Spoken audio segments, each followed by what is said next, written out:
সাজিয়ে দেব ফুলে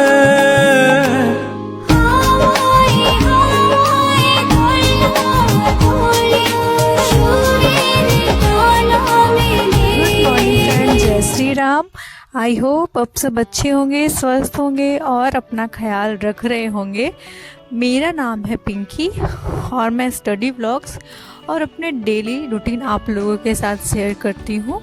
और मैं एक हाउसवाइफ हूँ, तो मैं अपने हाउस में जो भी घर के काम होते हैं उसे, और एक मेरा बेबी है, एक मेरा बेटू है, तो मतलब एक हाउसवाइफ और एक मदर कैसे पढ़ाई घर के साथ अपने सारे कामों को मैनेज करती है, मैं ये आप सबके साथ डेली रूटीन अपना शेयर करती हूँ। तो फ्रेंड्स, मेरी सुबह आज हो चुकी थी। सुबह उठने के बाद मैं सबसे पहले ब्रश करने के बाद मैं यहाँ पे आ गई थी पढ़ाई करने के लिए। हाँ, पढ़ाई करते समय मैं दवा लेना भूल गई थी, जो मुझे अर्ली मॉर्निंग लेना होता है, तो वो मुझे मेरे हस्बैंड ने ला कर दिया कि तुम आज दवाई नहीं ली हो, और मैं वही दवाई ले रही थी। तो फिर दवा लेने के बाद आप लोगों को पता होगा कि मैं BPSC TRE 4 की तैयारी कर रही हूँ। देखिए, गवर्नमेंट के हिसाब से तो नोटिफिकेशन BPSC को जो डेटा भेजना है वो जनवरी 20 से 24 तक भेजे जाना चाहिए। अब देखिए, जब तक जाए ना तब तक तो कुछ कहा नहीं जा सकता है। तो अभी तो मैं उसी की तैयारी कर रही हूँ। और अभी और मेरा मानना है कि मतलब आ भी जाएगा, तो ऐसा तो है नहीं कि हम लोगों के पास बहुत टाइम है कि मतलब हाँ चलो करते हैं।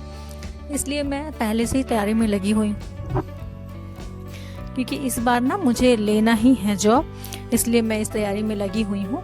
और अभी फ्रेंड्स, मैं अभी सबसे पहला स्लॉट में ना मैं पढ़ रही थी ज्योग्राफी की। मैं अभी सिर्फ NCERT ही पढ़ रही थी।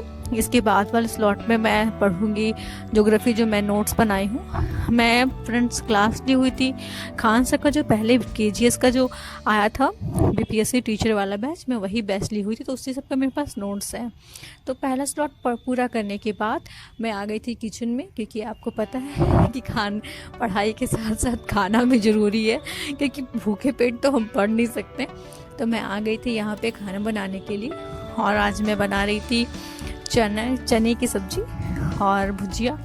तो फ्रेंड्स, मैं उसी में लगी हुई थी। तो चना जो है ना, वो चना मेरा बेटू जो है वो चना नहीं खाता है, तो उसके लिए मुझे थोड़ा सा दिक्कत होता है कि क्या बनाऊँ। तो मैं सोची थी कि चलो पहले सबके लिए बना लेती हूँ, फिर उसके बारे में सोचूंगी, क्योंकि वो सुबह में कुछ खा लेता है, ऐसा नहीं कि वो तक भूखा है।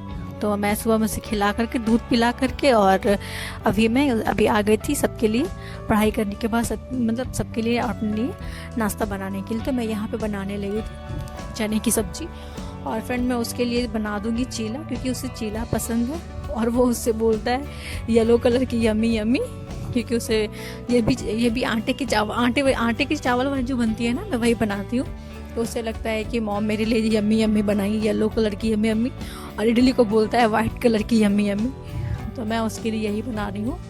और फ्रेंड्स, और उसके बाद ना फ्रेंड्स, मेरे जो मैं अब एक थी मेरी एक सब्सक्राइबर, वो मुझसे पूछ रही थी कि दी आपका सब्जेक्ट क्या है। तो मेरा सब्जेक्ट जो है वो ज्योग्राफी और पॉलिटी। और एक पूछ रही थी कि दी आपका जो ग्रेजुएशन में सब्जेक्ट क्या था। तो मैं बताना चाहूँगी कि ग्रेजुएशन में कॉमर्स से की हुई हूँ, अकाउंट्स ऑनर्स लेकर के। और जो अकाउंट्स लेकर पढ़े हुए थे, जिनका सब्जेक्ट कॉमर्स था, उनको ना SST मिला हुआ है। तो SST में आप ज्योग्राफी या फिर हिस्ट्री, दोनों में से एक सब्जेक्ट को आपका मेन सब्जेक्ट है, दोनों में से एक आपको लेना ही है। अगर आपका यही दोनों मजबूत है तो आप ये दोनों भी सिर्फ ले सकते हैं। लेकिन इन दोनों में से अगर आप सोचते हैं कि कोई एक आपको लेना कंपलसरी है, तो आप ये दोनों ले लीजिए। उसके बाद इकोनॉमिक्स या फिर पॉलिटी आप उसको ले सकते हैं। और बाकी तो जो GS GK है वो सबका सेम ही रहता है, आप सबको पता ही होगा। तो मैं ली हूँ ज्योग्राफी और पॉलिटी, और बाकी GS GK है। तो फ्रेंड्स, मैं उसी की तैयारी में लगी हुई रहती हूँ। तो आप सबको कहूँगी कि अपनी जो तैयारी है उस पर एकदम कायम रहिए, क्योंकि वैकेंसी आए ना आए, ऐसा नहीं है कि आएगी तो मतलब तुरंत ही हम लोगों का हो ही जाएगा या नहीं होगा। अगर हम पहले से प्रिपेयर रहेंगे तो हम कंफर्म रहेंगे कि हाँ, हमारा इस बार सिलेक्शन होना है। इसलिए मैं आप सबको कहूँगी कि आप सब भी तैयारी में जुड़े रहिए।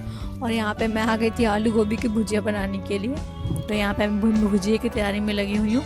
और फ्रेंड, मैं आप सबको भी कहूँगी कि देखिए, जो डेली काम है, क्योंकि हम एक मतलब ऐसा नहीं है कि हम घर को छोड़ सकते, नहीं, कि आज छोड़ना भी नहीं यार। हम जो इतनी मेहनत कर रहे हैं वो किसके लिए कर रहे हैं? फैमिली के लिए। और वही फैमिली को जब हम दुख दें या ना देखें तो इतने पैसे, इतने इसकी हम करेंगे क्या? इसलिए फैमिली को लेकर चलना है, फैमिली के साथ चलना है। और कोई भी दिन ना एक जैसा नहीं होता। अगर आज थोड़ी परेशानी है तो कल अच्छा होता है, कल थोड़ा अच्छा है तो आज परेशानी है, क्योंकि लाइफ का ये रूल ही है। इसलिए आप एक डिसिप्लिन बनाइए कि सिचुएशन चाहे जो भी हो, मुझे पढ़ना है। और मैं भी यही सोची हूँ फ्रेंड कि चाहे कुछ भी हो, मुझे पढ़ना है। और मैं भी उसी डिसिप्लिन पे चलने की कोशिश कर रही हूँ। अभी तो आप लोगों को पता होगा कि मैं अभी न्यू स्टार्ट ही की हूँ। बीच में मैं पढ़ाई छोड़ चुकी थी और मैं फिर से स्टार्ट की हूँ, क्योंकि बीच में ना मेरी थोड़ी सी तबीयत भी ठीक नहीं रहती थी, मेरे सिचुएशन थोड़े सही नहीं थे, इसलिए मैं थोड़ा सा बीच में छोड़ चुकी थी। और अभी मैं वापस से पढ़ाई को स्टार्ट कर दी हूँ। तो मुझे थोड़ा सा ऐसा है कि मैं पहले पढ़ी हूँ तो मुझे उतना दिक्कत नहीं हो रहा है कि हाँ क्या पढ़ना है क्या नहीं। और ऊपर से मेरे पास सारे के नोट्स हैं, तो मुझे इधर उधर से सोर्सेज को भी ढूंढने की ज़रूरत नहीं है। और मैं सबसे पहले तो आप सबको पता है कि मैं सबसे ज़्यादा किसी चीज़ पे यकीन करती हूँ तो वो है NCERT, क्योंकि मुझे लगता है ना कि वो सबसे बेहतर है।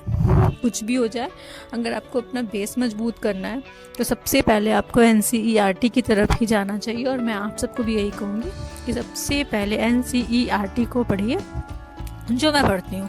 और जो फ्रेंड, मैं आप सबको वही सारी बातें बताती हूँ जो कि मैं खुद भी फॉलो करती हूँ, तो मैं इसी को फॉलो करती हूँ।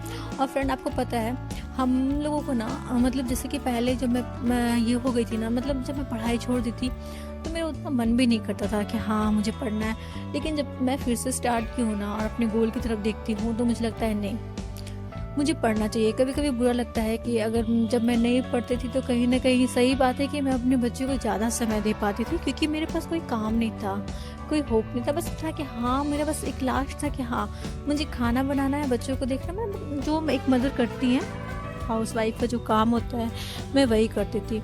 लेकिन अब जब मैं एक एस्पिरेंट बन गई हूँ तो मुझे सबके साथ साथ समय पढ़ाई को भी देना होता है। तो फिर मैं जब सोचती हूँ तो मुझे लगता है कि कहीं मैं बुरा तो नहीं कर रही हूँ, मतलब मैं अपने बच्चे को लेकिन मुझे लगता है कि फिर कभी कभी लगता है कि नहीं, बुरा नहीं कर रही हूँ। आज थोड़ा तकलीफ़ है, मगर जब हो जाएगा तो कहीं ना कहीं मेरे बेटे की, मेरे हम सब की, मेरे सारे फैमिली मेम्बर्स की लाइफ सिक्योर हो जाएगी। कहीं ना कहीं मैं एक होता ना एक सपोर्ट बनूंगी, सपोर्ट सिस्टम अपनी फैमिली के लिए। और वो जो प्राउड मोमेंट होता है ना, वो मैं अचीव करना चाहती हूँ कि नहीं, मुझे करना है। और मैं आप सबको भी कहूँगी, अगर आप सब भी करना चाहते हैं ना तो कीजिए। और देखिए, परेशानी है, ऐसा नहीं है कि मैं झूठ बोल दूँ कि नहीं परेशानी नहीं है, परेशानी हर किसी के लाइफ में है। अगर आप एक मदर हैं, हाउस वाइफ है, तो भी परेशानी है। अगर आप एक एस्पिरेंट हैं तो भी परेशानी है। हाँ, इसमें थोड़ी ज़्यादा परेशानी होती है। और फ्रेंड, मैं यहाँ पे आ गई थी अपनी सेकंड स्टडी स्लॉट के लिए, और मैं यहाँ पे पढ़ रही थी पॉलिटी। और आप लोगों को पता होगा कि पॉलिटी में मैं सबसे पहले एक तैयारी करती हूँ अपनी पॉलिटी में, तो NCERT को मैं फॉलो कर रही हूँ। और जो लूसेंट का बुक है ना, लूसेंट के बुक से मैं रोज़, ज़्यादा तो नहीं लेकिन कोशिश करती हूँ 1 या 2 पेज में रोज़ पढ़ लूँ। और जब मैं पढ़ती हूँ तो मैं सोचती हूँ कि थोड़ा सबको रिवाइज़ भी कर लूँ। जैसे कि मान के चलिए कि अगर मैं NCERT की क्लास 6 को पढ़ रही हूँ तो क्लास 6 को मैं रोज़ दो चैप्टर को पढ़ती हूँ। और जब ये पूरा हो जाता है ना, जैसे क्लास 6 का मैं पूरा पढ़ ली, तो फिर मैं रिवाइज मोड पे जाती हूँ और फिर मैं क्लास 6 को मैं पूरा पढ़ ली, आज मेरा ख़त्म हो गया था। फिर नेक्स्ट डे मैं क्या करती हूँ कि क्लास 6 के 1 से लेकर के पूरा चैप्टर को एक बार रिवीजन कर लेती हूँ। ऐसा इसलिए करती हूँ ताकि वो मुझे याद रहे। और आपको पता है NCERT जो पॉलिटी की है ना, वो बहुत अच्छा है। उसमें कुछ खास, मतलब कुछ हार्ड नहीं है, आप आसानी से समझ जाएंगे। आपको इसमें ना किसी के हेल्प की ज़रूरत नहीं होगी कि हाँ हम पढ़ रहे हैं तो पता नहीं हम नहीं एक्सप्लेन कर पाएंगे, नहीं, बहुत आसान भाषा में है। अगर आप मतलब स्टार्टिंग से अगर आपको पॉलिटी का P भी नहीं पता है ना, तो आप आराम से NCERT को फॉलो कीजिए, आपको सब समझ में आ जाएगा। आपको इधर उधर भटकने की कोई भी ज़रूरत नहीं है। और फ्रेंड, मैं वही करती हूँ, मैं सबसे पहले जाती हूँ NCERT की ओर ही, और वहाँ से समझने के बाद एक बेसिक नॉलेज हो जाता है। उसके बाद आप आराम से कर सकते हैं। और इसके साथ में फ्रेंड्स कि जितने भी प्रीवियस ईयर क्वेश्चन के आप देख, आज मैं वही करने वाली हूँ। जितने भी प्रीवियस ईयर क्वेश्चन जो आए हुए हैं तो उसमें जो कथन होता है ना कि मतलब किसने क्या कहा है, मैं वही क्या कर रही हूँ। किसी के वो मेरे पास वैसा कोई बुक नहीं है कथन वाले, तो मैं जितने भी प्रीवियस ईयर आए हुए हैं मैं सबको नोट कर रही हूँ। और मैं सबका आंसर जो BPSC के द्वारा जो आंसर की दिया गया था ना, फाइनल आंसर की, मैं उसे मतलब कर रही हूँ और मैं उसे याद कर लूँगी। तो अभी तक तो मैं इतना ही करूँगी, और बाकी मैं जैसे जैसे अपने जो भी मैं अपना जो भी तरीके मैं अपनाऊँगी मैं आप लोगों को ज़रूर बताऊँगी, ताकि आप लोग भी करना चाहें तो उस तरीके से कर सकते हैं। तो फ्रेंड मैं यहाँ पे 3 घंटे 47 मिनट की पढ़ाई कर चुकी। फ्रेंड्स अगर आपको मेरे वीडियोस पसंद आते हैं तो मेरे चैनल को लाइक करें, शेयर करें एंड सब्सक्राइब करें, क्योंकि आपकी एक सब्सक्रिप्शन मुझे बहुत मोटिवेट करती है। आई होप आप सब अच्छे होंगे, अपना ख्याल रखिए और बहुत पढ़ाई कीजिए, बहुत ही ज़्यादा, क्योंकि बिना पढ़े हम अपनी मंजिल को प्राप्त नहीं कर सकते हैं। चलिए मैं अपना ब्लॉग आज यहीं ख़त्म करती हूँ। Take care, bye bye and happy रहिए, बहुत हैप्पी और बहुत मेहनत कीजिए। चलिए मेरे 5 घंटे पूरे हो चुके हैं, अब मैं मिलूँगी आपसे अपने नेक्स्ट स्टडी ब्लॉग में। Bye bye.